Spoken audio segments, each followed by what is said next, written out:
नमस्कार, देवभूमि के दंगल में आपका स्वागत है। मैं हूं आपके साथ शैलेंद्र चौहान और आज देवभूमि के दंगल में हम बात करेंगे धन सिंह का राग, विपक्ष उड़ा रहा मजाक।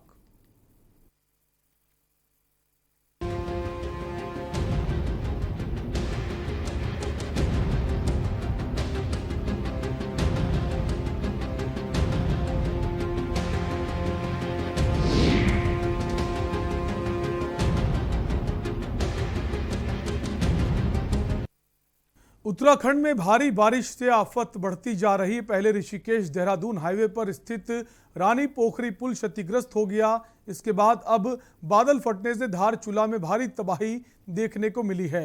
इस घटना में भारी नुकसान पहुंचा है। जानकारी के मुताबिक हादसे में 7 लोगों की मौत हो गई, जबकि 10 से ज्यादा मकान जो हैं वो जमींदोज हो गए हैं। मुख्यमंत्री ने आज घटनास्थल का हवाई निरीक्षण भी किया। साथ ही अधिकारियों को राहत कार्यों में तेजी लाने के निर्देश दिए हैं। इन सबके बीच आपदा प्रबंधन मंत्री डॉक्टर धन सिंह रावत के एक बयान ने काफी सुर्खियां बटोरी हैं। दरअसल मंत्री का दावा है कि एक ऐप के माध्यम से बारिश को कहीं भी कम या ज्यादा किया जा सकता है। उनके इस बयान के बाद पूर्व मुख्यमंत्री हरीश रावत ने कटाक्ष करते हुए मुख्यमंत्री धामी से मंत्री धन सिंह रावत को भारत रत्न देने की मांग की है। आज हम इसी पर चर्चा करेंगे। उससे पहले ये रिपोर्ट देखिए।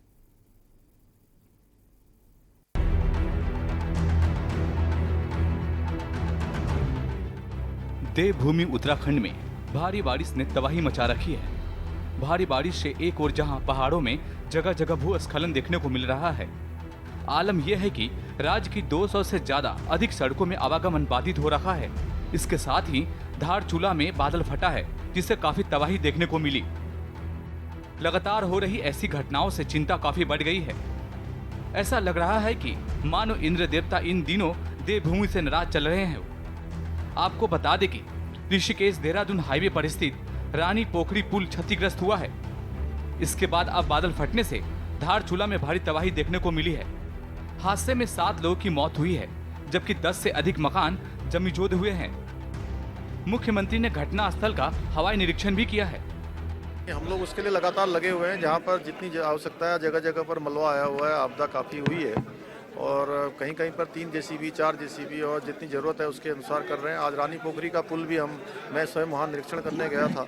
उसको भी हमारा प्रयास है कि कॉजवे का काम 1 हफ्ते के अंदर हम पूरा कर देंगे और 1 हफ्ते में वहाँ से रास्ता आवागमन के लिए लोगों के लिए तैयार हो जाएगा। आवागमन उसमें शुरू हो जाएगा और पूरा पुल 5 महीने के अंदर बनकर तैयार हो जाएगा, नया पुल। देखिए, जिस तरीके से देवी आपदाएँ आ रही है और उस देवी आपदा का अवलोकन जो है, क्योंकि सरकार में हैं तो मुख्यमंत्री जी हवाई सर्वेक्षण कर रहे हैं, हमें इसमें कोई आपत्ति नहीं है। वो हवाई सर्वेक्षण करें और जो नुकसान हुआ है उसकी क्षतिपूर्ति करने का काम सरकार करे। राज्य में आई प्राकृतिक आपदा के बीच आपदा प्रबंधन मंत्री डॉक्टर धन सिंह रावत के एक बयान ने काफी सुर्खियां बटोरी हुई है। दरअसल मंत्री धन सिंह रावत का दावा है कि एक ऐप के माध्यम से बारिश को कहीं भी कम या ज्यादा किया जा सकता है। वह जल्द ही इस ऐप का प्रेजेंटेशन केंद्र सरकार को देने जा रहे हैं। अगर केंद्र सरकार की ओर से अनुमति मिलती है तो यह ऐप कई राज्यों के लिए वरदान साबित होगा। मंत्री का यह बयान सोशल मीडिया में खूब वायरल हो रहा है। अब तो एक ऐसा ऐप भी आ रहा है कि जो कह रहा है कि अगर कहीं पे ज़्यादा बारिश होती है तो बारिश को थोड़ा आगे पीछे वो कम ज़्यादा कर सकते हैं। तो ये जो भारत सरकार को मैं उस प्रेजेंटेशन को दिखाने वाला हूँ और भारत सरकार अगर उसमें अनुमति दे देती है तो मुझे लगता है कि कई राज्यों के लिए वो भी बहुत अच्छा हो सकता है। एक रावत तो ऐसा है जो भारत रत्न और विश्व रत्न के लायक है, जिसमें जो इंद्र देवता भी ऊपर कसमसा रहे होंगे कि जो काम मैं नहीं कर पा रहा हूँ वो जो है उत्तराखंड का एक मंत्री कर दे रहा है। तो उनको जितनी बधाई दी जाए। और हमारे लिए पिथौरागढ़ के सीमांत क्षेत्र जिसमें धारचूला मुनस्यारी है और चारों तहसीलें बंगा पानी, तो मुनस्यारी, धारचूला और तेजम, तीनों की परिस्थितियां बड़ी विषम हैं। माननीय धन सिंह रावत जी हमारे उच्च शिक्षा मंत्री हैं। उच्च शिक्षा मंत्री द्वारा निम्न स्तर का बयान देना बड़ा हास्यास्पद है। उनको ये पता होना चाहिए कि कंप्यूटर एप्लीकेशन हो चाहे मोबाइल एप्लीकेशन हो, उनका काम डेटा को एनालिसिस करके रिपोर्ट देना होता है, न कि बादलों को आगे पीछे उनसे किया जा सकता है। वो आर्टिफिशियल बारिश की बात कर रहे थे जो हेलीकॉप्टर के माध्यम से केमिकल के जरिए की जाती है, शायद उसकी बात कर रहे होंगे, लेकिन जो उनका ज्ञान था वो अल्प ज्ञान था। उनको अपने ज्ञान के स्तर में सुधार करने की आवश्यकता है। कुल मिलाकर एक ओर जहां उत्तराखंड में प्राकृतिक आपदाओं ने कहर बरपा रखा है, तो दूसरी ओर नेताओं ने हास्यास्पद बयान से राजनीतिक माहौल गर्मा गया है। मंत्री धन सिंह रावत के इस बयान ने विपक्ष को बैठे बिठाए एक मुद्दा दे दिया है। वहीं मुख्यमंत्री के कार्यों पर भी पलीता लगाया है। अब सवाल ये है कि आखिर नेताओं की ये बयानबाजी कब थमेगी? क्या राज्य सरकार प्रभावितों को मुआवजा देगी? क्या मंत्री धन सिंह रावत अपने बयान पर माफी मांगेंगे? क्या सरकार जल व्यवस्थाओं को दुरुस्त करा पाएगी या नहीं? ऐसे अनगिनत सवाल है जिसके जवाब का सबको इंतजार है। के न्यूज इंडिया के लिए देहरादून से अंकित काला की रिपोर्ट।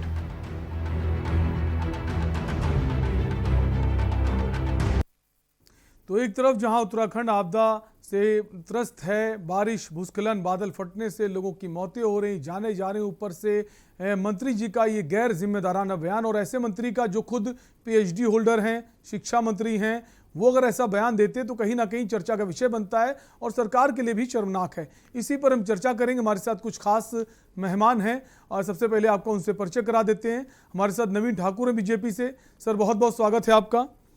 प्रतिमा सिंह है कांग्रेस से, मैम आपका भी स्वागत है। और आम आदमी पार्टी से संजय भट्ट हैं, सर आपका भी स्वागत है। नवीन जी, सबसे पहले आपसे ही जानने की कोशिश करेंगे, मुख्यमंत्री कोई भी हो, मंत्री पद हमेशा धन सिंह रावत के पास रहता है, पीएचडी होल्डर हैं, पढ़े लिखे व्यक्ति हैं, और एक पढ़ा लिखा व्यक्ति अगर ऐसी बात करता है तो कहां तक जायज है? देखिए शैलेंद्र जी, जो धन सिंह जी का बयान है, उन्होंने कहा कि ऐप के माध्यम से बारिश कराएंगे, तो ऐप के बारे में तो मुझे जानकारी नहीं है, लेकिन होगी। इतना तो जरूर है, मेरे दोनों मित्र जो है विपक्षी हंस रहे हैं। आप चिंता न करें, 22 में जनता आप पे हंसेगी। अभी सुन तो लीजिए भैया, इतनी भी क्या अधीरता है। अभी 2 तीखे शब्द आएंगे, इनकी पोल खुलेगी तो चीखने चिल्लाने लगेंगे, इनकी दोनों की हंसी गायब हो जाती है। लेकिन फिलहाल सवाल नवीन जी आपसे, उनसे भी सवाल किया जाएगा। तो आपको मेरे जवाब से क्या प्रॉब्लम है? आपको मेरे जवाब से क्या प्रॉब्लम है? तो आप सुनिए ना, अभी मेरी बारी। प्रतिमा जी उनको अपनी बात पूरी कहने दीजिए, हंस लीजिएगा, मुस्कुरा लीजिएगा बाद में जब आपको मौका मिलेगा। अभी फिलहाल नवीन जी को अपनी बात पूरी करने दीजिए। देखिए मैं शुरू से बोलता हूँ, प्रतिभा जी आपके और भी प्रवक्ता आते हैं, उनको सुनिए, करिए आप धैर्य से ना, अपनी डिबेट देखिए कितने अच्छे तरीके से आपके, चाहे जो मथुरा दत्त जोशी हो, चाहे जो आपके जो है दसमाना जी हो, कितने अच्छे तरीके से डिबेट रखते हैं, बात सुनते हैं। लेकिन आप तो चीखने चिल्लाने लगते हैं, आप तो पहले चीखने चिल्लाने लगती है, कितनी क्या बोलती है आपसे अपने। आप देखिए आपसे अपने प्रवक्ताओं की। प्रतिमा जी प्लीज बी पेशेंस बनाए रखिए, आपके पास आएंगे।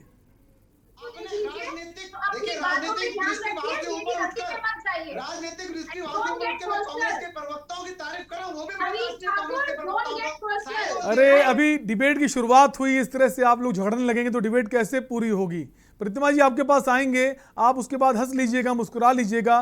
पहले नवीन जी को अपनी बात तो पूरी कर लेने दीजिए। आखिर उनके मंत्री जो हैं ये बयान क्यों देते हैं, उसके पीछे क्या कारण है, वो तो उनको पूरा कर लेने दीजिए। क्या कहना चाहते हैं नवीन जी? प्रतिभा दीदी, हंसी कहाँ चली गई आपकी? अब हंसी गायब हो गई। आपके कांग्रेस के 2 प्रवक्ताओं की तारीफ की, आपकी हंसी गायब होगी। शैलेंद्र जी, कांग्रेस का ये देखिए, कांग्रेस के। नवीन जी व्यक्तिगत रूप से किसी पर कोई आरोप मत लगाइए कि उनके वो प्रवक्ता अच्छे हैं, आप अच्छे हैं, ऐसे मत बोलिए। आपसे जो सवाल किया गया आप उसका जवाब दीजिए, और हंसने मुस्कुराने का हक सबको है। उन्होंने आप पे कोई व्यक्तिगत हमला नहीं किया है। तो नवीन जी आपसे जो सवाल किया गया उसका जवाब दीजिए। हंसी कहाँ गायब हो गई? बड़ी जल्दी हंसी गायब हो गई आपकी। हंसी कहाँ गायब हो गई आपकी दीदी? हंसी कहाँ गायब हो गई दीदी? प्रतिमा जी प्लीज, हम चाहेंगे आप शांत हो जाएं, जब आपके पास है तब जवाब दीजिए। और आपको जो हंसी आ रही थी, अब मैंने कहा मथुरा चौधरी जी आज उनको संगठन महामंत्री बनाया गया, उनको बधाई। ठीक है नवीन जी जो सवाल किया है, आपके मंत्री सरकार के जो है इस तरह की बात करते हैं कि ऐसी ऐप है जिससे बारिश कम या ज्यादा कराई जा सकती है। मेरी नजर में, मेरी जानकारी में अभी तक विश्व में कोई ऐसी ऐप नहीं है जिससे बारिश कम या ज्यादा किया जा सके। मैं अपनी बात रख रहा था, मैंने भी कहा कि ऐप के विषय में मेरे को कोई जानकारी नहीं है, लेकिन देश दुनिया में ही नहीं, भारत में भी जो है कृत्रिम बारिश और आर्टिफिशियल रेन का जो है बहुत सारे यहाँ पे बहुत सारी जगहों पर ये कराई गई है। क्लाउड सीडिंग के माध्यम से जो पानी के छोटे छोटे कण जो होते हैं उनके ऊपर जो है केमिकल डालकर केवल देश दुनिया में नहीं, और इसकी शुरुआत आज से नहीं हुई। शायद जो कांग्रेस के प्रवक्ताओं ने पढ़ा नहीं है, आम आदमी प्रवक्ताओं ने पढ़ा नहीं है। हंसी 1 मिनट में गायब होगी, पहले चल रही थी। विनेट जोसेफ जो बहुत बड़े जो है वैज्ञानिक थे अमेरिका के, उन्होंने 1948 में जो है इसका पहला प्रयास किया था, और ऑस्ट्रेलिया में 1960 से लगातार जो है ये इस तरह का जो है बारिश कराई जा रही है। तो उसके मद्देनजर उसके परिप्रेक्ष्य में मंत्री जी कोई बयान दे रहे होंगे और ऐप के माध्यम से कंट्रोल करने की कोई बात उन्होंने कही होगी। मैंने पहले कहा कि ऐप की मुझे कोई जानकारी नहीं है। और तो नवीन जी, आपकी जानकारी के लिए हम बता देते हैं, उन्होंने खुद बाकायदा ये बोला है कि ऐसी ऐप है जिसकी वजह से बारिश कम या ज्यादा की जा सकती है। शैलेंद्र जी, क्या आर्टिफिशियल रेन नहीं होती क्या पूरे देश में या विदेशों में हो नहीं रहा है क्या? ये 1960 से हो रहा है। 1948 में पहली बारिश अमेरिका में कराई गई, और मैंने वैज्ञानिक का नाम भी बताया, विनेट जोसेफ। आप नेट गूगल पे सर्च कर लीजिए। उन्होंने 13 नवंबर 1948 को पहली बार अमेरिका में ये प्रयोग किया था, और 1960 से लगातार जो है ऑस्ट्रेलिया में ये क्लाउड सीडिंग के माध्यम से बारिश कराई जा रही है जहां जहां पे बारिश नहीं होती है। नवीन जी, अगर अपने देश के परिप्रेक्ष्य में अगर बात करें, अगर हम ऑस्ट्रेलिया अमेरिका को छोड़ दें, तो भारत में ऐसा कहीं हुआ है कि ऐसी कोई ऐप हो जिसकी वजह से बारिश कराई गई हो? पहले ही कहा कि ऐप की मुझे कोई जानकारी नहीं है, ऐप के विषय में माननीय मंत्री जी बताएंगे। लेकिन इस तरह की बारिश और कृत्रिम बारिश और क्लाउड सीडिंग से जो है बहुत जगह। लेकिन सवाल नवीन जी यहाँ पर ये ना, नवीन जी ये कि उन्होंने ऐप का जिक्र किया है और ऐप की प्रेजेंटेशन देने जा रहे हैं केंद्र सरकार को। सवाल ये है कि ऐप कौन सी है, कैसी ऐप है जिससे बारिश कम या ज्यादा कराई जाएगी? सवाल ऐप को लेकर है। पहले से एक इतनी छोटी बात पर हो हल्ला मचाने की जरूरत इतनी क्या है कि जो है राजनीतिक दल परेशान। नवीन जी, सरकार में मंत्री हैं, कोई आम आदमी अगर ऐसी बात कहता है उसको नजरअंदाज कर सकते हैं, लेकिन सरकार में जिम्मेदार एक मंत्रालय आपको दिया गया, शिक्षा मंत्री आप हैं, आप आपदा प्रबंधन मंत्री हैं, और आपके मुंह से अगर ऐसी बात निकलेगी तो आप कह रहे हैं कि इसमें हल्ला नहीं मचाना चाहिए।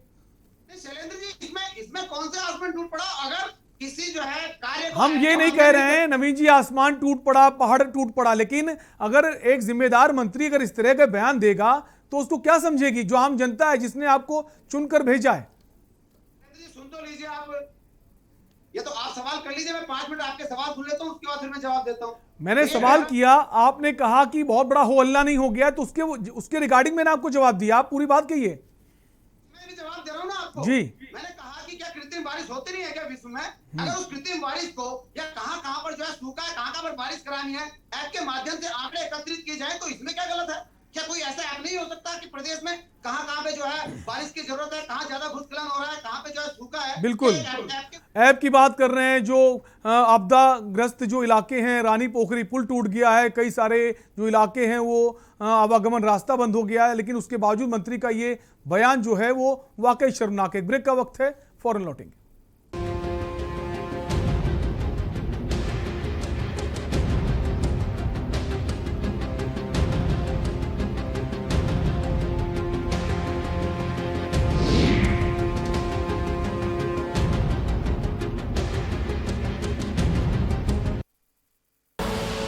आप देख रहे हैं के न्यूज, खबरों का सारथी।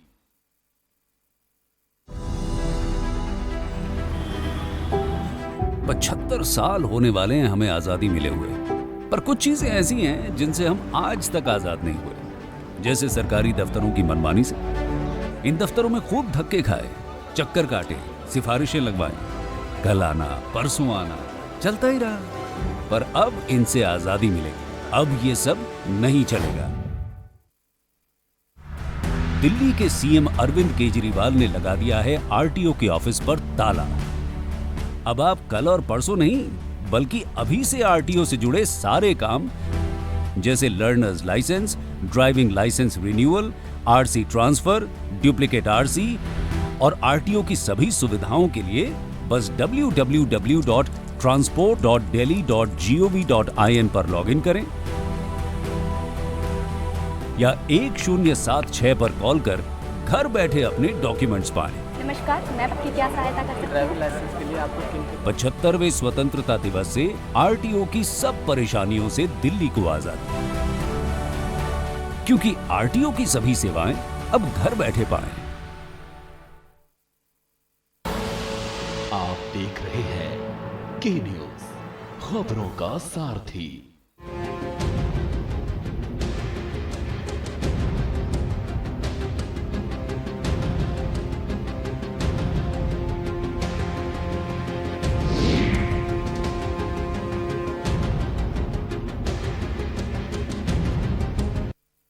ब्रेक के बाद एक बार फिर आपका स्वागत है। आप देख रहे हैं देवभूमि का दंगल, जहां हम बात करें उत्तराखंड सरकार के शिक्षा मंत्री, आपदा प्रबंधन मंत्री धन सिंह रावत ने जो बयान दिया है, उन्होंने कहा है कि एक ऐप है जिसके माध्यम से बारिश को कम या ज्यादा किया जा सकता है, जिसको लेकर विपक्षी पार्टियों को एक मौका मिल गया उनको घेरने का। इसी पर हम बात कर रहे हैं। हमारे साथ प्रतिमा जी भी हैं कांग्रेस से।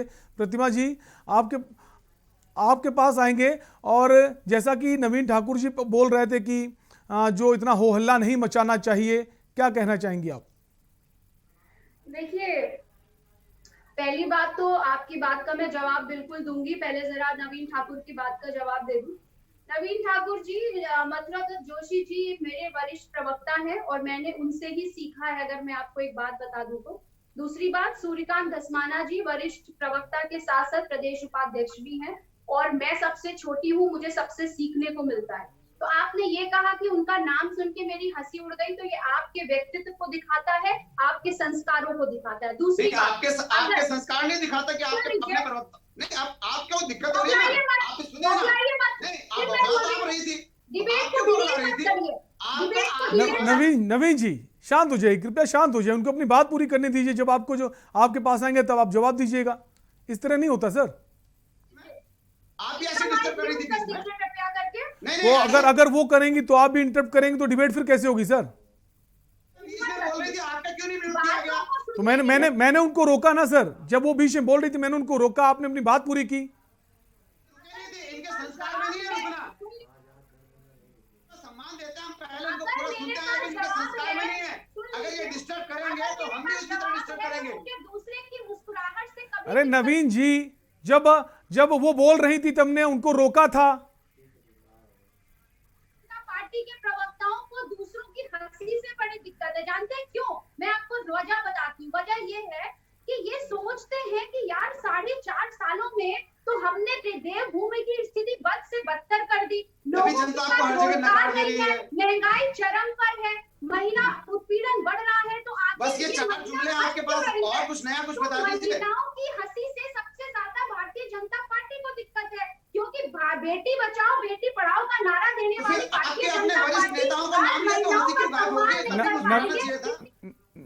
नवीन जी, संस्कारों पर ये डिबेट नहीं हो रही है कि आप ऐसा कर रहे हैं, आप वैसा कर रहे हैं। डिबेट जिस मुद्दे पर हो रही है उस पर बात करिए। एक ब्रेक का वक्त है, फौरन लौटेंगे।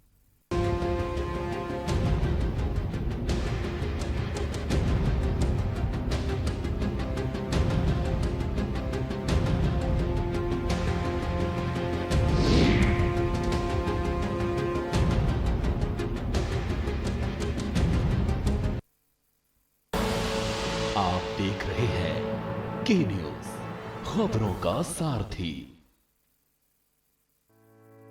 किसानों की बढ़ी आमदनी, युवाओं को मिला रोजगार। उत्तराखंड सरकार का मिशन जलागम ने किया साकार। उत्तराखंड सरकार ने राज्य में सेब उत्पादन के जरिए लोगों की आय और रोजगार के साधन बढ़ाने में शानदार कामयाबी पाई है। राज्य सरकार और जलागम की कल्याणकारी परियोजनाओं के सहयोग से आज सैकड़ों किसान पहाड़ में उन्नति और खुशहाली की मीठी फसल उगा रहे हैं। सेब की पैदावार बढ़ाने के साथ साथ गुणवत्ता को निखारने के लिए भी पूरा प्रयास किया जा रहा है। टिहरी जिले में नैनबाग के जौनपुर विकास खंड का ये है थुरैटी गांव, जहां आज दर्जनों किसान उत्तराखंड सरकार के कुशल मार्गदर्शन और जलागम ग्राम्य फेज 2 परियोजना के अंतर्गत सेब की खेती कर रहे हैं। राज्य सरकार ने स्थानीय स्तर पर इन किसानों को सिंचाई की सुविधा, उच्च क्वालिटी के बीज और पौधे उपलब्ध कराने के साथ साथ बेहतरीन ट्रेनिंग दी। इतना ही नहीं, पौधरोपण, ग्रेडिंग और पैकेजिंग के साथ मार्केटिंग में भी अपने किसान भाइयों को पूरा सहयोग दिया, जिससे आज पहाड़ के किसान खुशहाल हो रहे हैं। जलागम परियोजना ने अभूतपूर्व सफलता पाकर बदली पहाड़ की तस्वीर। राज्य सरकार सामुदायिक सहयोग से बदल रही सेब किसानों की तकदीर। सुपर चीफ, रेड वोलॉक्स, काला और जेरोमाइन की हो रही पैदावार, किसानों को रोपण, ग्रेडिंग, पैकिंग के साथ मार्केटिंग की मिली ट्रेनिंग। जलागम विभाग द्वारा हमको एक ट्रॉली दी गई जिससे हमारा ढुलान में बहुत आसानी हुई। पिछली बार इन्होंने रूट स्टॉक के पेड़ भी दिए और उसके बाद जो है फिर सील्डिंग वाले पेड़ जो ग्राफ्टेड हैं वो भी दिए हैं। ग्रेटिंग पैकिंग हॉल वो भी दिया गया है और ग्रेटिंग वाली मशीन दी गई है। अन्नदाता खुशहाल होगा तभी राज्य में खुशहाली आएगी। इसी उद्देश्य के साथ आगे बढ़ रही है उत्तराखंड सरकार। मिल रहा सबका साथ, सबका विश्वास, हो रहा सबका विकास। उत्तराखंड खुशहाल बने, राज्य सरकार का यही है प्रयास। आप देख रहे हैं के न्यूज, खबरों का सारथी।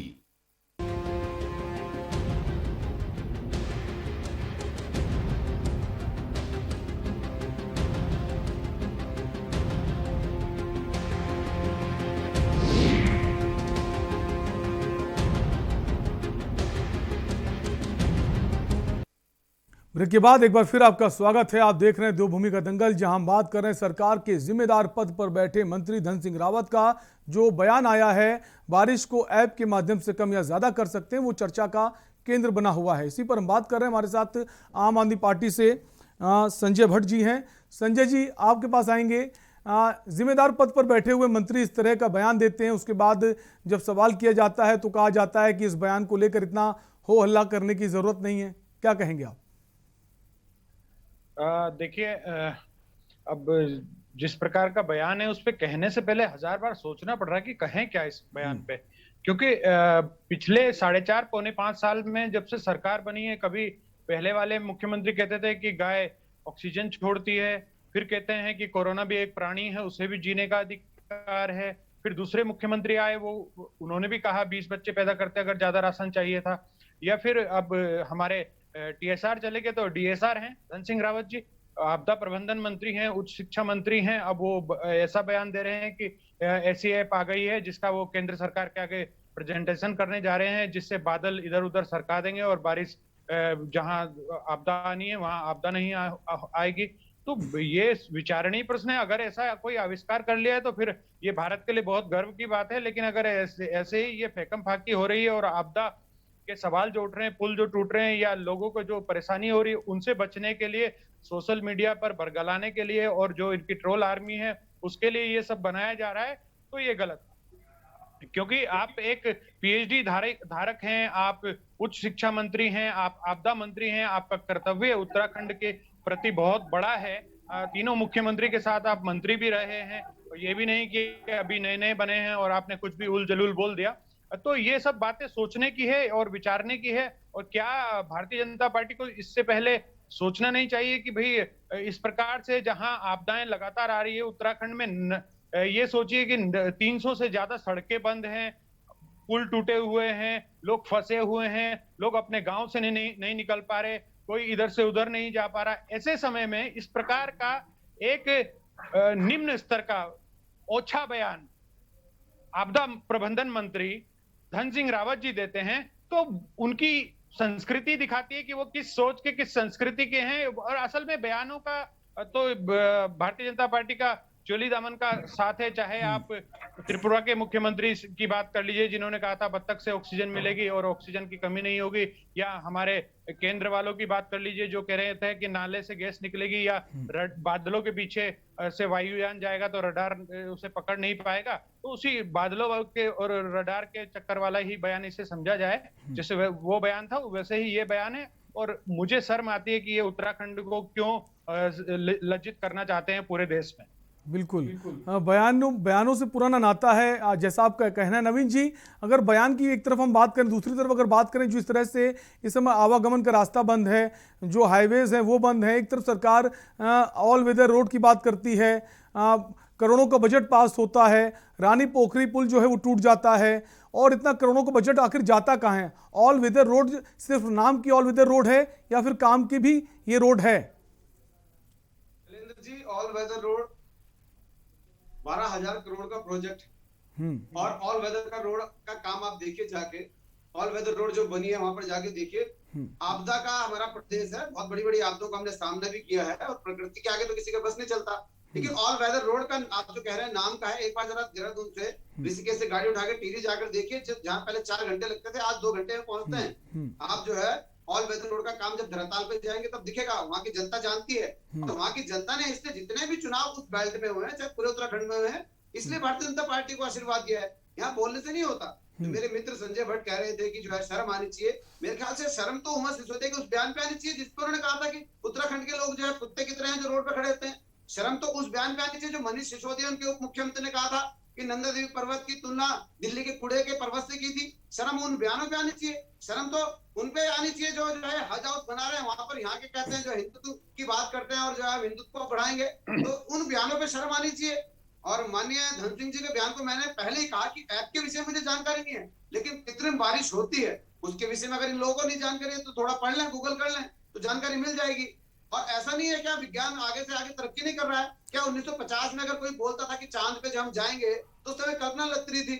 आज जो आप यहाँ पे हंसी उड़ा रहे हैं। नवीन जी, जैसा आप कह रहे हैं कि ऑल वेदर रोड जो है आप जाकर देख लीजिए, तो ऋषिकेश से जो चंपा के लिए ऑल वेदर रोड जाती है उसका इस वक्त क्या हाल है, हम जानना चाहेंगे आपसे।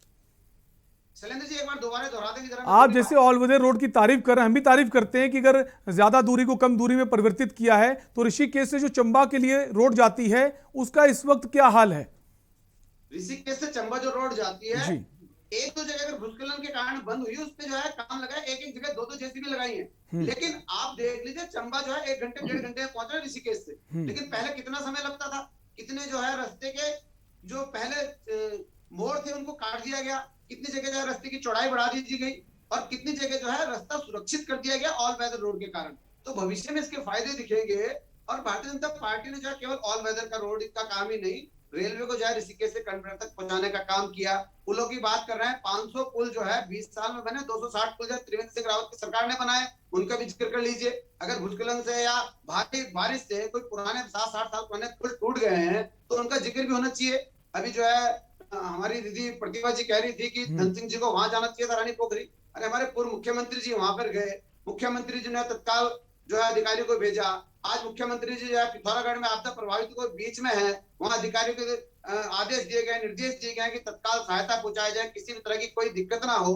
तो लगातार हमारी सरकार, हमारे मंत्री काम कर रहे हैं, पर चूंकि इनके पास कोई विकास का मुद्दा है, विकास के मुद्दे पर कोई बात नहीं कर सकते ये, तो इसलिए इस तरह के बयानों पर ही ये जो है राजनीति कर सकते हैं और इस पर जवाब दे सकते हैं। विकास के मुद्दे पर आए ना बात करें। ठीक है प्रतिमा जी, नवीन जी कहना है कि विकास के मुद्दे पर आप लोग बात नहीं कर पाते हैं, पीछे हट जाते हैं, बयानबाजी पर बात करते हैं। विकास के मुद्दे पर क्या आप लोगों के पास कोई जवाब नहीं है सरकार से करने के लिए? शैलेंद्र जी, प्रतिमा जी आपसे सवाल है, जैसा नवीन जी बोल रहे हैं कि विकास के मुद्दे पर इस जो विपक्ष है वो सवाल नहीं कर पाता, तो विकास की बात को लेकर क्या विपक्ष के पास सवाल नहीं सरकार को घेरने के लिए?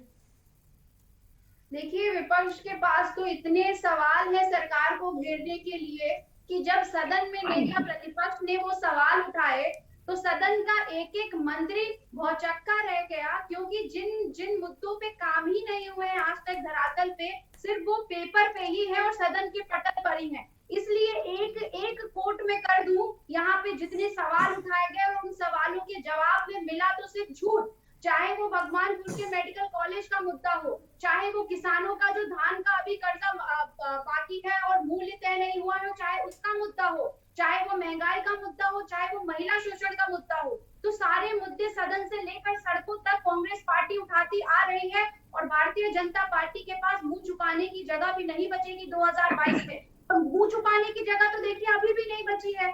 आप जिस तरीके से भारतीय जनता पार्टी के जो भी विधायक है जब अपनी क्षेत्र में जाते हैं, कई ऐसे एग्जाम्पल सामने आए हैं, तो वहां के जो लोग हैं वो इन्हें दिखाते हैं टूटी हुई सड़कें कि ये देखिए ये है आपका 4.5 साल का विकास। तो कितने सारे मुद्दे हैं विपक्ष के पास जो हम सदन से लेकर सड़कों तक उठाते आ रहे हैं, उनका जवाब देने की जो है कुवत आप में नहीं है। इसलिए आप इस तरीके के बयानबाजी करके जनता का जो ध्यान है उसको इस तरीके की आपकी अनियमितताओं से, आपकी असफलताओं से छुपाने का आप असफल प्रयास कर रहे हैं। और अगर 4 सालों में आपने विकास किया होता तो आपको 4 साल बाद मुख्यमंत्री बदलने की जरूरत नहीं पड़ती। फिर 3 महीने बाद एक और मुख्यमंत्री बदल दिया, फिर 2 महीने बाद एक और मुख्यमंत्री बदल। तो इस तरीके की जो आपकी कार्यशैली है यही आपके विकास के कार्यों पर प्रश्न चिन्ह लगाने का काम करती है। तो आप ये ना बताइए किसके पास क्या मुद्दे हैं क्या नहीं। और जनता सब देख रही है, और जनता आपको आशीर्वाद के रूप में 2022 में गद्दी से उतारने का काम जरूर करने वाली है। और रही बात इस ऐप की बात, अभी बार बार ये हमारे प्रवक्ता भाई बोल रहे हैं भाजपा के कि इन लोगों को पता नहीं है आर्टिफिशियल रेन नहीं होती है क्या। बिल्कुल, देखिए सबको पता है कि आर्टिफिशियल रेन का जो कॉन्सेप्ट है वो जो है 2010 से बहुत प्रचलित हो रहा है। जिस तरीके से आर्टिफिशियल रेन की बातें हम करते हैं, क्लाउड सीडिंग उसको कहते हैं, आपको नहीं पता, मैं आपको मैंने बताया था, मेरा सुन आप कह रहे हैं आपको नहीं पता, सुन लीजिए। लेकिन मैंने पहले कहा था क्लाउड सीडिंग बोल रहे हो। अब आप सुन लीजिए, आप सुनते नहीं, आपकी प्रॉब्लम नहीं, आप झूठ, अगर आप झूठ बोलेंगे, आपने झूठ बोला ना अभी, आपने झूठ बोला कि आपको नहीं पता। सबसे पहले वर्जन मेरा ही था, मैंने कहा था क्लाउड सीडिंग भी बोलते हैं, मैंने कहा था। नहीं, आप झूठ मत बोला करिए ना। ठीक है प्रतिमा जी, आपको रोकेंगे, वापस नवीन जी सवाल लेंगे। ब्रेक का वक्त है, ब्रेक के लिए रुकेंगे, ब्रेक के बाद भी चर्चा जारी है।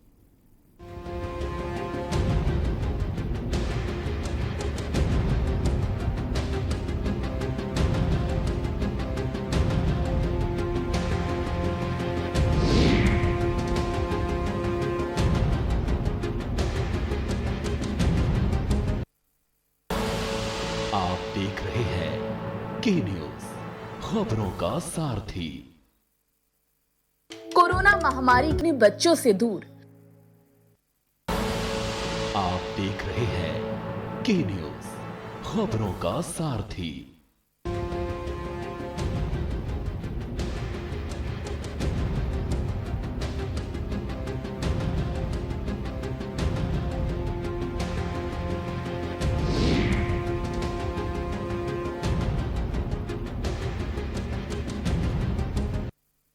ब्रेक के बाद एक बार फिर आपका स्वागत है। आप देख रहे हैं दो भूमि का दंगल, जहां बात करें सरकार के जिम्मेदार पद पर बैठे मंत्री धन सिंह रावत की, जिनका बयान जो है इस वक्त सुर्खियां बटोर रहा है। वापस हम आएंगे संजय जी के पास। संजय जी आम आदमी पार्टी से हमारे से जुड़े हुए हैं। संजय जी, ब्रेक से पहले नवीन जी ने कहा कि जो विपक्षी पार्टियां हैं, चाहे वो कांग्रेस हो, आम आदमी पार्टी हो, उनके पास किसी मुद्दे को लेकर बहस करने का माजदा नहीं है। और अगर आप बात करें बयानबाजी को लेकर, ये बात कर रहे हैं, जो विकास के नाम पर ये लोग बात करने से डरते हैं।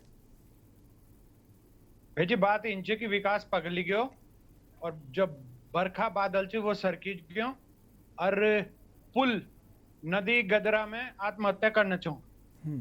जो सच्चाई है वो ये है कि विकास उत्तराखंड में पागल हो चुका है। ऑल वेदर रोड, क्या मतलब है ऑल वेदर रोड का? यानी हर मौसम में चलने वाली सड़क।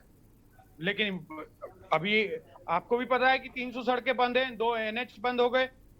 हालत ये है, भले बड़ी बड़ी बातें सरकार कहती है और बड़े बड़ी पोस्टर होर्डिंग लगाते हैं सड़कों पर कि ये हो गया और ऐसा हो गया, ये हो गया, लेकिन सच्चाई क्या है वो तो उत्तराखंड का हर जनमानस जानता है कि इन लोगों ने पिछले 4.5 पौने 5 साल में सिर्फ और सिर्फ जुमलेबाजी की है, इधर उधर की बातें की हैं, ध्यानाकर्षण जिसे कहते हैं, ध्यान भटकाना जिसे कहते हैं, उसके लिए इन्होंने न जाने कौन कौन सी बातें करी और लोगों का ध्यान भटकाया। क्या स्वास्थ्य की अच्छी व्यवस्था हुई? क्या सड़क की अच्छी व्यवस्था हुई? क्या उत्तराखंड में जो बेरोजगार हैं उनको रोजगार मिला? उत्तराखंड भारत में सबसे पहले नंबर पर बेरोजगारी में चला गया। तो ऐसी डबल इंजन सरकार जिसने हर जगह सिर्फ और सिर्फ उत्तराखंड को बदनाम किया, जीरो टॉलरेंस की बात की और जीरो वर्क गवर्नमेंट दी, कोई काम नहीं किया, सिर्फ और सिर्फ नकारा और निकम्मापन दिया, उस भारतीय जनता पार्टी की सरकार से जनता ऊब चुकी है। इनकी मजाक बनती है सोशल मीडिया पर, न जाने क्या क्या चीजें लिखी जा रही है इनके बारे में। क्यों? क्योंकि इनकी जबान सही जगह पर रहती नहीं है। मैं तो चाहता हूं कि भारतीय जनता पार्टी का कोई मंत्री ऐसी कोई ऐप भी ले आए जिससे इनकी जबान कंट्रोल हो सके। ठीक है नवीन जी, विकास की अगर बात आप कर रहे हैं, स्वास्थ्य बजट को लेकर हम बात करें, जो आम आदमी पार्टी के जो मुख्यमंत्री के चेहरे के तौर पर इस वक्त उत्तराखंड में हैं, जो कर्नल कोठियाल हैं, उनकी तरफ से एक बयान आया है कि कैग की रिपोर्ट में जो स्वास्थ्य बजट को लेकर बात की गई है, उत्तराखंड का जो स्वास्थ्य बजट है बहुत कम है, 6.7 या 6 के आसपास है, और उससे कहीं ज़्यादा बजट आपका जम्मू कश्मीर का है, वो भी छोटा राज्य है, हिमाचल प्रदेश का है, वो भी छोटा राज्य। तो उत्तराखंड का बजट, स्वास्थ्य बजट इतना कम क्यों है? शैलेंद्र जी, अगर अन्य राज्यों से उन्होंने उत्तराखंड का जम्मू कश्मीर से तुलना कर दी, दिल्ली से शायद तुलना करना भूल गए जहां पे उनकी तो सरकार सर दिल्ली का दोगुने से भी ज्यादा है, दिल्ली का 16 ज्यादा है क्योंकि वहां की आबादी ज्यादा है, तो दिल्ली का तो 16 से भी ज्यादा है।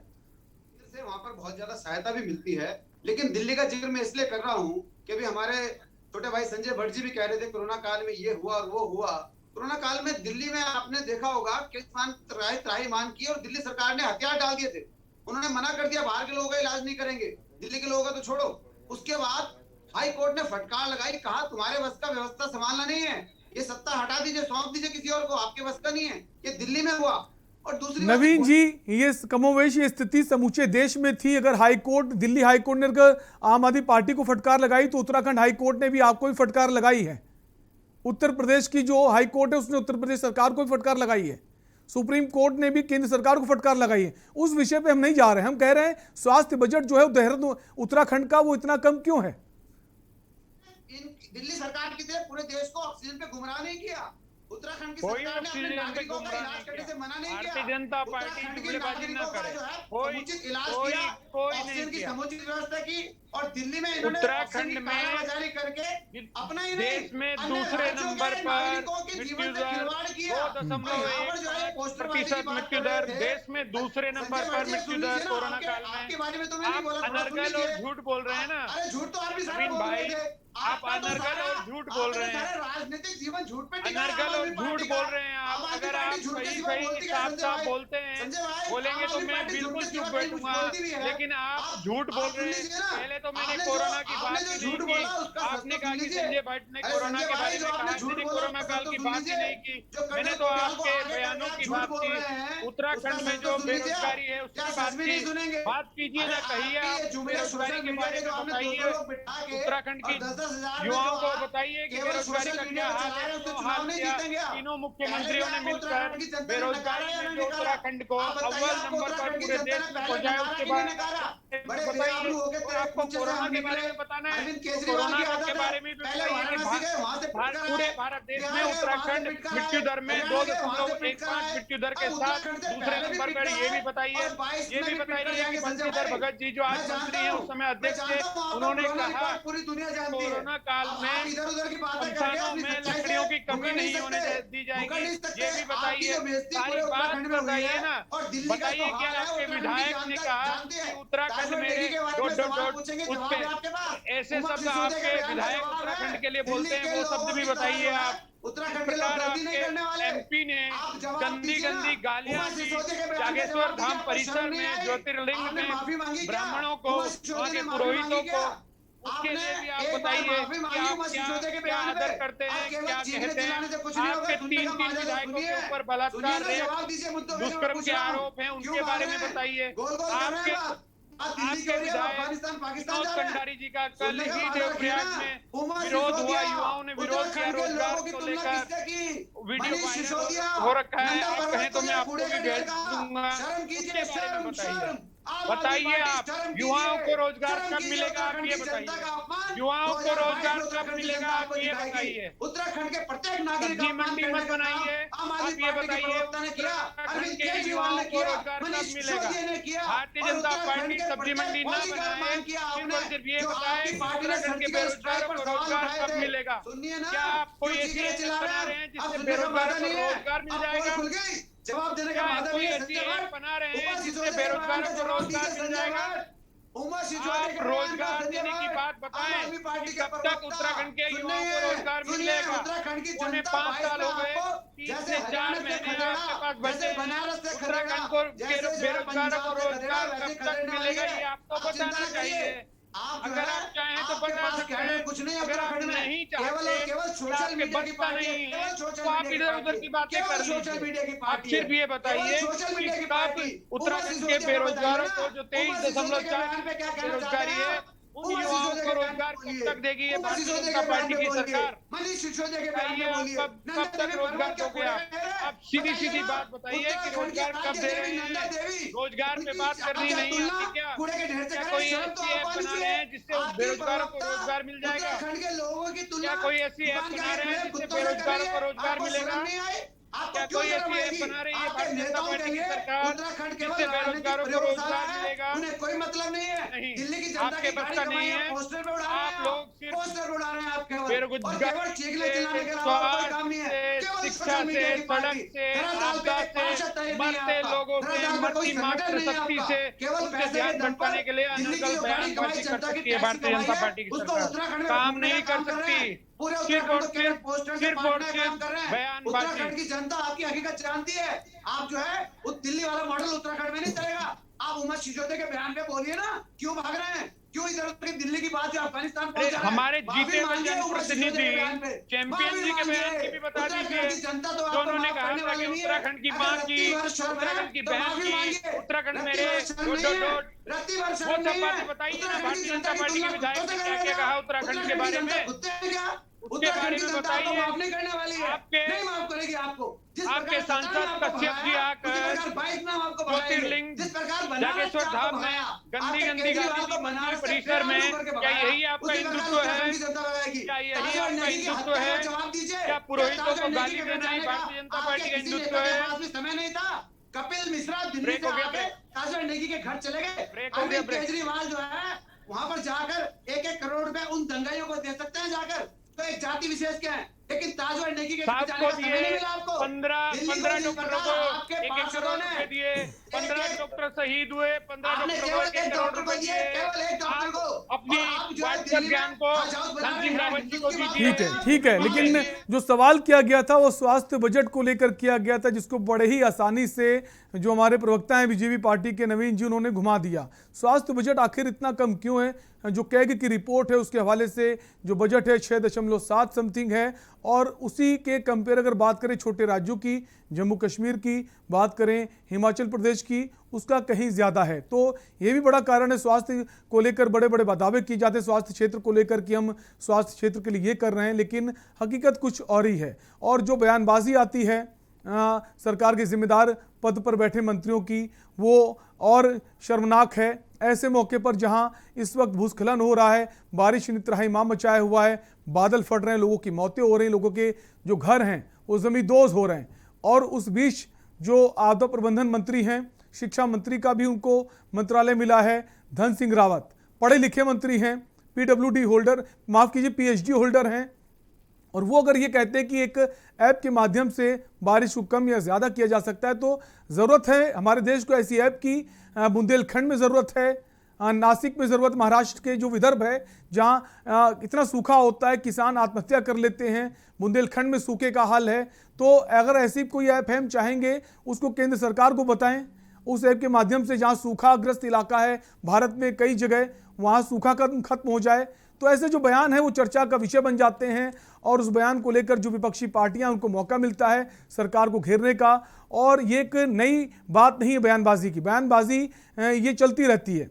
अगर पहले की बात करें, चाहे वो पक्ष विपक्ष कोई भी हो, चाहे सत्ता में बैठे मंत्री हों या सत्ता में कि विपक्ष में बैठे मंत्री हों, सभी की तरफ से तमाम तरह के बयान आते हैं, और ऐसे नेताओं के, ऐसे मंत्रियों के बयान आते हैं जो एक कद्दावर नेता हैं, एक जिम्मेदार पद पर बैठे हुए। तो जनता को भी लगता है कि हमने जिनको चुन के भेजा है, और वो अगर इस तरह के बयान दे रहे हैं, तो हमारी आवाज़ कौन, हमारे जो मुद्दे हैं वो कौन सुनेगा, हमारी आवाज़ कौन उठाएगा, जिसके लिए हमने उनको चुनकर भेजा है, वही ऐसे गैर जिम्मेदाराना बयान देंगे तो हमारे अधिकार हमें कैसे मिल पाएंगे। ये तमाम ऐसी बातें हैं जिनको लेकर हम लगातार चर्चा करते रहते हैं। फिलहाल जो ताज़ा बयान धन सिंह रावत का आया है, और ऐसे मौके पर आया है जब तबाही माम मचा हुआ है बारिश से उत्तराखंड में, और रोडें जो हैं इस वक्त आवागमन के रास्ते बंद हैं, तमाम सारे जो हाईवेज़ हैं वो बंद हैं, भूस्खलन लगातार हो रहा है, बादल फट रहे हैं, और ऐसे गमगीन माहौल में ऐसा बयान आता है। और आपको सीधे ले चलते हैं, पुष्कर सिंह धामी मुख्यमंत्री खटीमा पहुंचे हैं। सीधी तस्वीरें खटीमा से, जहां मुख्यमंत्री पुष्कर सिंह धामी पहुंचे हुए हैं। 2022 के चुनाव में आप पूरा महत्वपूर्ण सहयोग और समर्थन देंगे तो निश्चित तौर पर हमारा आने वाला जो समय होगा वो 5 साल के लिए और मिलेगा, और इस क्षेत्र का विकास होगा। इसी उम्मीद के साथ आप सब लोगों को बहुत बहुत धन्यवाद। 10-15 मिनट हैं बाकी। धन्यवाद माननीय विधायक आधे जी, घंटे आपने करके खत्म कर देना चाहिए अपने बिना सूक्ष्म विचारों से एक घंटे में किस प्रकार से आपकी भी विधानसभा में मतलब माननीय बिना ऐड के मुख्यमंत्री हम जी वो ने कमाई ना करें। एक घोषणाओं की लड़ी लगाई और काम सुचारू करवाया है। मैं भी वहां पहुंचे हुए हैं। इसके पहले वो धारचूला का जो क्षेत्र था जहां पर बादल फटने से लोगों की मौतें हो गई थी, कई घर जमींदोज हो गए, वहां का हवाई सर्वेक्षण किया और आपदा पीड़ितों से भी वो खुद जाकर मिले, अधिकारियों को दिशा निर्देशित किया कि जो भी परेशान लोग हैं भारत माता की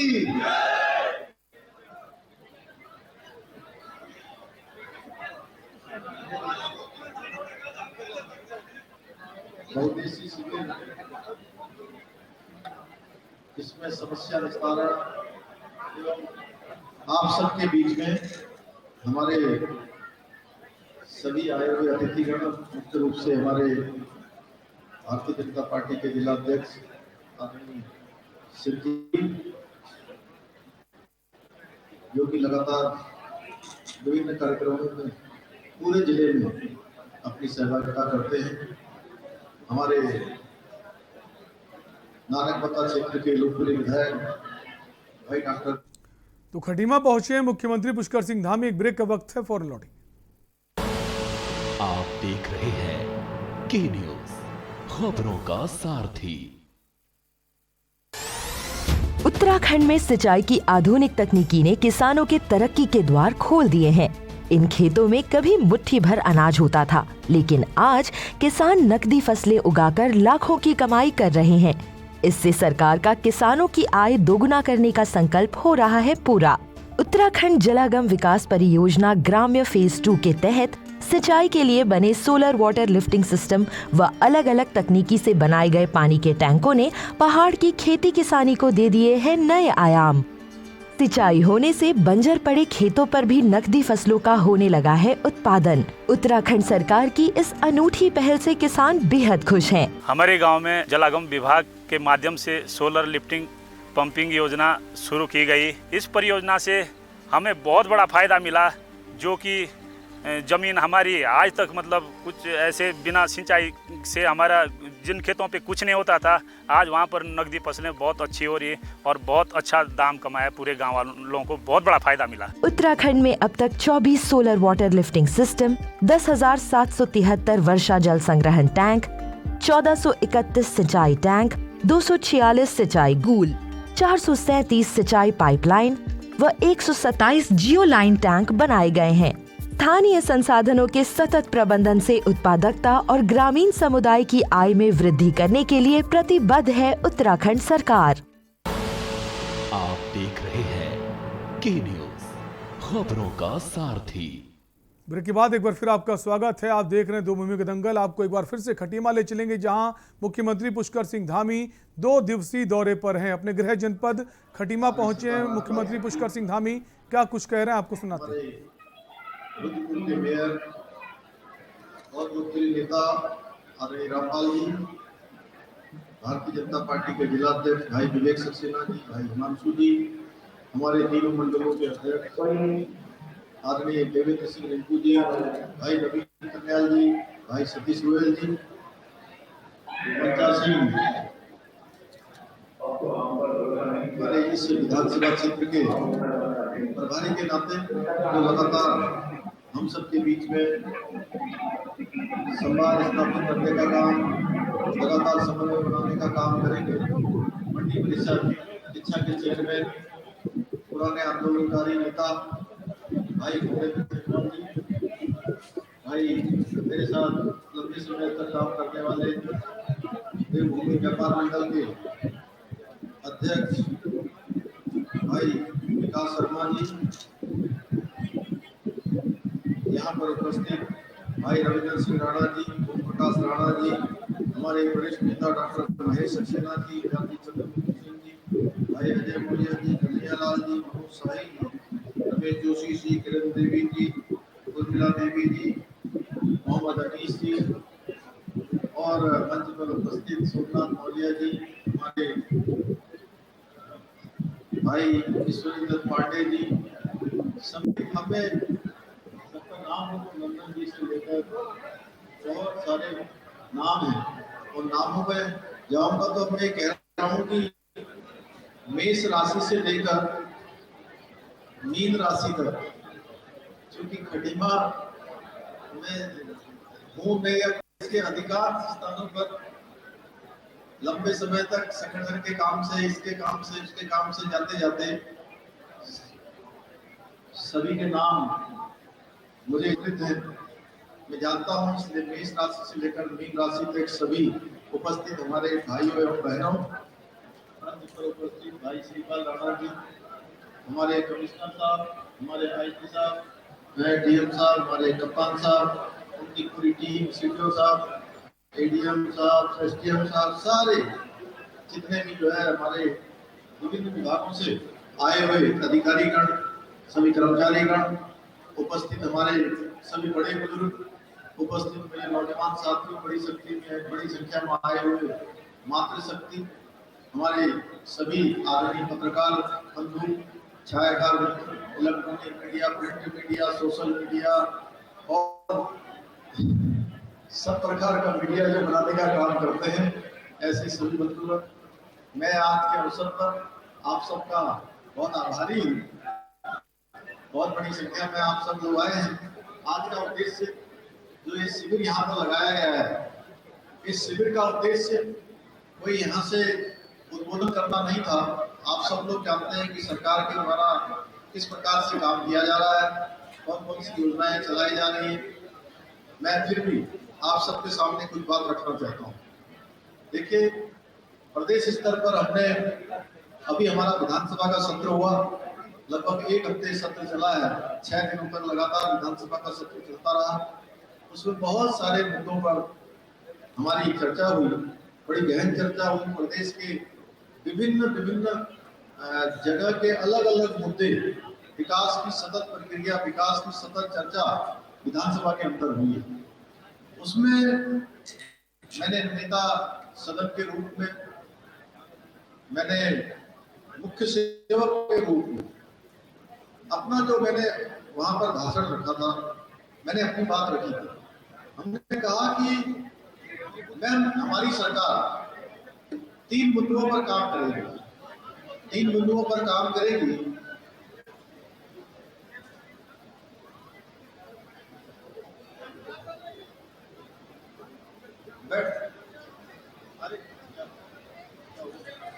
बैठ जाइए यार, क्या सुधीर भाई, क्या हो गया? सुधीर भाई बैठिए, अभी मिलते हैं ना, अभी मिलते हैं, बैठिए आप। अभी सबसे मिलेंगे, हम सबसे मिलेंगे, अभी सबसे मिलेंगे, कोई बात नहीं, आप नाराज नहीं होइए, बैठ जाइए, डीएम साहब बैठिए, आप कोई बात नहीं, अभी सभी से मिलेंगे, अभी सभी से मिलेंगे, कोई बात नहीं, अभी सबसे मिल रहे ना सुधीर भाई, अभी आप इससे मिलने तो आ जाए, बैठिए आप। तो हमने कहा कि हम 3 बिंदुओं पर सरकार काम करेगी। पहला बिंदु होगा सरलीकरण। सरलीकरण किसी भी जो है, जो काम हमारे अधिकारीगणों के पास आते हैं, हमारे सचिवालय से संबंधित आते हैं, हमारे जनप्रतिनिधियों के पास आते हैं, मंत्री विधायकों के पास आते हैं, उनका सरलीकरण होगा। यानी कि क्या होता है, बहुत सारे काम आते हैं, बहुत सारी समस्याएं होती हैं, उसको इस रूप में प्रदर्शित किया जाता है कि इनका समाधान नहीं हो सकता। इसमें ये नियम आ गया, इसमें ये कानून आ गया, इसमें ये पहले से नीति बनी हुई है। हमने कहा कि अब ये नीति बनी है, नीति को व्यवहारिकता में उतारना है, नीति को धरातल पर लाना है। नीति के अनुरूप ही अगर कोई समस्या आई है तो उसका समाधान करना है, तो उसके लिए हमने सरलीकरण का रास्ता अपनाना। नंबर 1 पर सरलीकरण, और नंबर 2 पर डीएम साहिबा, हमारे कमिश्नर साहब बड़े पुराने जानकार हैं, बहुत पुराने हमारे अधिकारी हैं, बड़ा अनुभव भी है। हमने कहा कि नंबर 1 पर सरलीकरण करें। और नंबर 2 पर समाधान करेंगे। यानी कि कोई भी काम हमारे पास आया है तो उसमें बातें करके उसको उलझा के उसको वापस नहीं भेजना है, ये नहीं कहना है कि नहीं होगा। सरलीकरण करना है, दूसरे नंबर पर उसका समाधान करना है। कप्तान साहब, आपके विभाग की भी बहुत चीजें आती हैं, सभी जगह आती हैं, यानी कि उसका रास्ता निकालना है, समाधान खोजना है। अगर कोई बात हमारे सामने आई है तो कैसे समाधान होगा, कैसे उस व्यक्ति को हमारे यहाँ से राहत मिल पाए, जो हमसे न्याय मांगने आया है, जो हमसे कोई मदद मांगने आया है, कोई अपनी समस्या लेकर आया है, उस समस्या का हम समाधान कैसे करेंगे। तो हमने कहा कि सरलीकरण करेंगे, उसके बाद उसका समाधान करेंगे। तो आप सुन रहे थे मुख्यमंत्री पुष्कर सिंह धामी को, जो अपने गृह जनपद खटीमा के 2 दिवसीय दौरे पर हैं। इस दौरान उन्होंने आपदा पीड़ितों से मुलाकात भी की और जो चेक है राहत राशि के तौर पर चेक भी वितरित की। बात अगर देवभूमि के दंगल की करें तो आज हम बात कर रहे थे उत्तराखंड सरकार के जिम्मेदार पद पर बैठे मंत्री धन सिंह रावत की, जिन्होंने एक बयान दिया है जो चर्चा का विषय बना हुआ है। उन्होंने कहा है कि एक ऐसी ऐप है जिसके माध्यम से बारिश को कम या ज़्यादा भी किया जा सकता है। इसी पर हम चर्चा कर रहे थे। हमारे खास मेहमान जो भी थे उनका बहुत बहुत शुक्रिया। अगर बात करें, प्रतिमा जी आपका भी शुक्रिया, संजय जी आपका भी शुक्रिया, नवीन जी आपका भी बहुत बहुत शुक्रिया। फिलहाल आपसे लेंगे इजाज़त, बने रहिए के न्यूज़ इंडिया के साथ। नमस्कार।